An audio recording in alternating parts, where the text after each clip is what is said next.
In today's episode, we're going to talk about a topic that is not ideal, but it is common. Dealing with difficult and disrespectful colleagues can be quite uncomfortable. But having to deal with them in a different language, so much worse.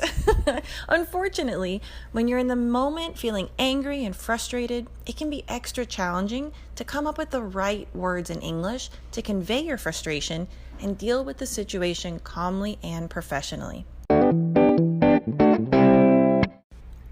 Number 1 is write down your triggers.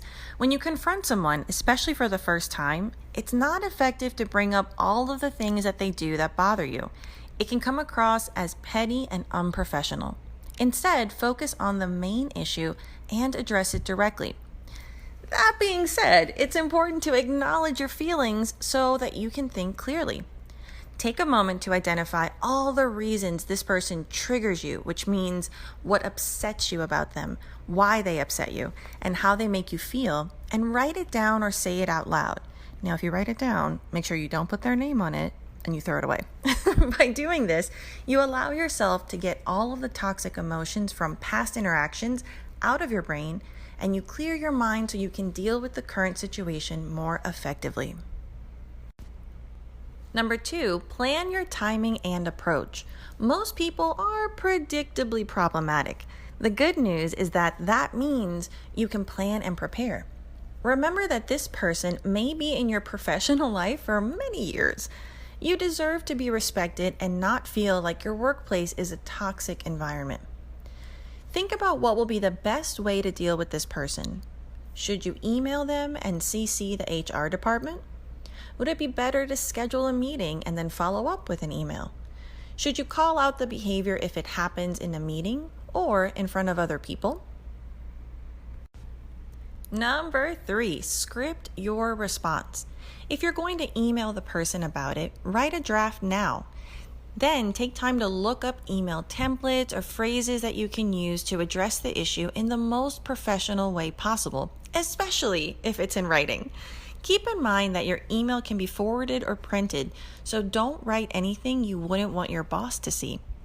If you're going to confront the person verbally, script out what you want to say and practice saying it out loud several times.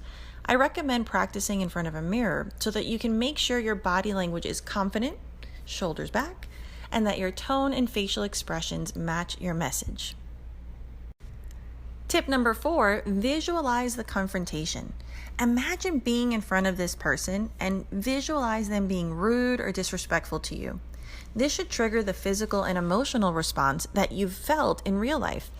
Practice saying your scripted response as you're feeling this. It's a lot more challenging to articulate your thoughts in English when you feel angry or frustrated. That's why it's important to train yourself to practice speaking calmly and clearly when your body is nervous or in fight or flight mode.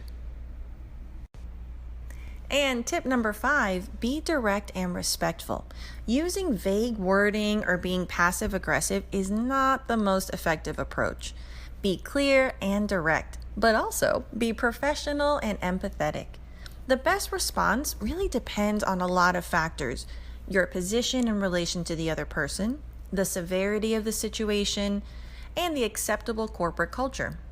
Use the tone and language that suits your situation, but remember that confidence goes a long way.